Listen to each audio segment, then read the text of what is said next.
जय श्री राधे राधे, कृष्णा कृष्णा। मेरे प्यारे भक्तों, आप सब कैसे हो और कैसा गर्मी चल रही है। लेकिन जो भी चल रही हो, गर्मी हो, ठंड हो या वर्षा हो, मैं तो ठाकुर जी से ही मनाती हूँ कि हमारे सारे भक्त स्वस्थ रहे, मस्त रहे, आनंद में रहे और खुशियाँ ही खुशियाँ उनके घर पे हो। आज कुछ भक्तों के प्रश्न के उत्तर मैं दूंगी, एक आध जो बताने लायक हो। बाकी आपसे जितनी उम्मीद थी, आप अच्छा में कमेंट भी कर रहे हैं। और मेरे प्यारे भक्तों, आपको फिर से एक बार लता दीदी का बहुत बहुत आशीर्वाद और प्यार। राधे राधे। आज मैं फिर एक सुंदर सा प्रसंग लाई हूँ। ये सबको जानने का अधिकार है, जानना भी चाहिए। और अगर आपको अच्छा लगे तो अपनों में शेयर भी करें। और जो हमसे नए जुड़ रहे हैं, उनसे एक आग्रह है कि आप बेल आइकन बजाकर हमसे जुड़ जाएं, ताकि हमारा नोटिफिकेशन आपके पास पहले पहुंच जाए और वीडियो आप देख सके। कमेंट बॉक्स में आप कमेंट जरूर करें, आप सबसे रिक्वेस्ट है। इससे मुझे बहुत अच्छा लगता है और लगता है कि आपने मुझे हाजिरी लगाई है।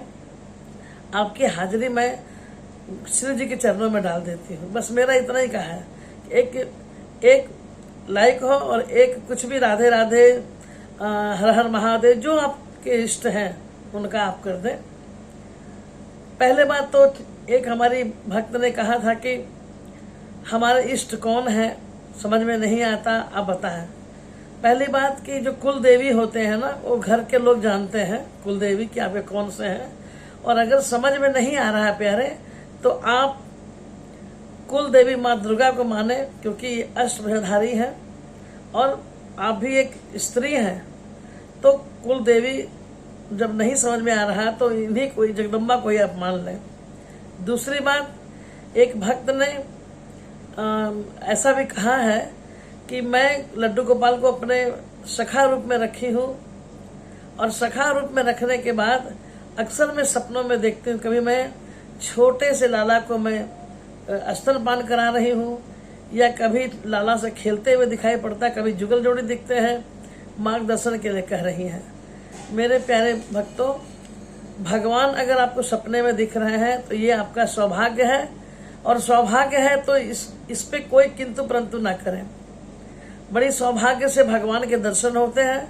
अगर दर्शन आपको मिल रहे हैं तो ये आपके लिए शुभ लक्षण है, इसलिए आप घबराएं नहीं। और इसमें कोई राय देने की बात नहीं है, भगवान अपने सारे रूप आपको दिखा रहे हैं, आप सखा भाव रखो। बस एक ही देवी के 1000 रूप हैं। मुझे लगता है आपके जवाब मिल गए होंगे, और फिर भी अगर कुछ संदेह होगा तो आप फिर मुझे लिख कर भेजें कमेंट बॉक्स में। आज मैं विशेषकर अक्षय तृतीया के बारे में आपसे बात करने आई हूँ। आपसे नम्र निवेदन है कि आप इस वीडियो को पूरा देखें, ताकि अक्षय तृतीया के बारे में आपको सही जानकारी मिल सके। वैशाख मास के शुक्ल पक्ष के तृतीया दिवस को कहते हैं अक्षय तृतीया। पौराणिक कथाओं के अनुसार इस दिन का विशेष महत्व है, और इस महात्म्य में सबसे बड़ी बात क्या है कि आप जानते हैं वैशाख महीना भगवान श्री विष्णु का ही दिन है। तो अक्षय का वरदान देने वाले श्री हरि को बार बार प्रणाम कीजिए। श्री बांके बिहारी लाल की जय बोलिए सभी। अक्षय तृतीया, अक्षय तृतीया का मतलब क्या है कि देखिए, जिसका क्षय कभी ना हो। आप कुछ दान करते हैं, चाहे वो सोना हो, चाहे वो चांदी हो, चाहे वो अन्न हो, वस्त्र हो, रुपया पैसा हो, वो सही जगह जाकर भगवान के खाते में चला जाता है, और उसका करोड़ों करोड़ों गुना उस दिन के दान का फल की प्राप्ति आपके कई जन्मों तक चलता है। हाँ, इसीलिए तो जिसका क्षय नहीं हो वो अक्षय है, भगवान कहते हैं। तो इस दिन आप अपने जो भी आपके देवता हैं, गुरुजन हैं, आपके ब्राह्मण हैं, पंडित जी जिनको आप मानते हैं, उन सबको आप यथाशक्ति बुलाकर, या आजकल तो क्या बोलते हैं, गूगल का जमाना है, लेकिन आपको दान जरूर कर जिस पर आपको श्रद्धा है, क्योंकि ये बहुत विशेष मुहूर्त है। इस मुहूर्त में आप अपने लिए क्या करेंगे वो पहले मैं बता देती हूँ। अपने लिए एक नया वस्त्र जरूर खरीदिए ताकि जीवन भर कई जन्मों तक आपको अच्छे वस्त्र का सहयोग बनता रहे। अगर आप सामर्थ्यवान हैं तो आभूषणों की खरीदारी करें। शादी विवाह का लगन है उस पर बातचीत कर सकते हैं। गृह प्रवेश में भी आप इस दिन आप काम कर सकते हैं। बड़ा ही मांगलिक और उत्तम माना गया है। और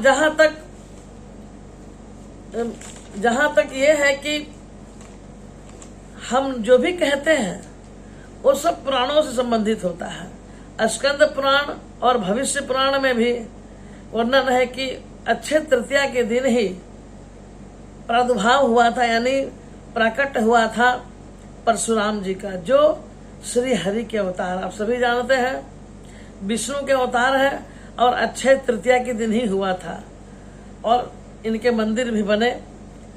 इस दिन आप कौन सा चीज दान करें, तो दान में चाहे वस्त्र हो, चाहे सोना हो, चाहे चांदी हो, चाहे पीतल के बर्तन हो, अगर नहीं साधन है तो रुपये पैसे हो, क्योंकि आज का अक्षय तृतीया के दिन जो दान आप करते हैं वो दान कई जन्मों तक आपको मिलते रहता है। इसलिए अक्षय तृतीया के दिन आप जितने सामर्थ्यवान हो, जितना आपकी है आप कर सकते हैं, उतना आप अपने गुरुजन को, ब्राह्मणों को, संतों को जरूर दान करें। क्योंकि देखिए हम जो कर रहे हैं, अगर जैसे मान लीजिए हमारी कुछ माताएं ऐसे हैं जिनको कई वर्षों से विवाह नहीं हुआ, माफी चाहती, विवाह हुआ और पुत्र की प्राप्ति नहीं हुआ।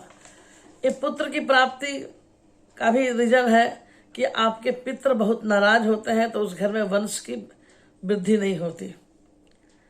दूसरे की आपने कुछ ऐसा दान नहीं किया है जिसके वजह से आपको भगवान को मजबूरन भी आपको देना पड़ जाए। कभी कभी कहते हैं कि अहम भक्त पराधीन, भक्त के अधीन है भगवान। तो अक्षय तृतीया के दिन आप ये सब का दान जरूर करें ताकि अपने आने वाले समय, क्योंकि हम तो जान ले रहे हैं कि हमारा ये शरीर में हम कितने जन्म के बाद फिर इसमें आए हैं, कौन सा जन्म पहले लिए हैं। इसलिए मानव तन मिला है, बुद्धि है, सद्बुद्धि है, तो आप दान करें। और अक्षय तृतीया का महत्व इसीलिए है कि इस दिन का विशेष परशुराम जी का भी प्राकट उत्सव है, श्री हरि का विशेष दिन है ये। और जिस चीज का भी आप दान करते हैं वो करोड़ों में आपको फल की प्राप्ति होती है।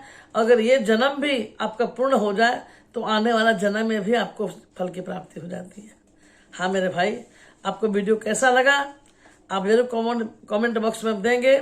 जय श्री राधे राधे, कृष्णा कृष्णा।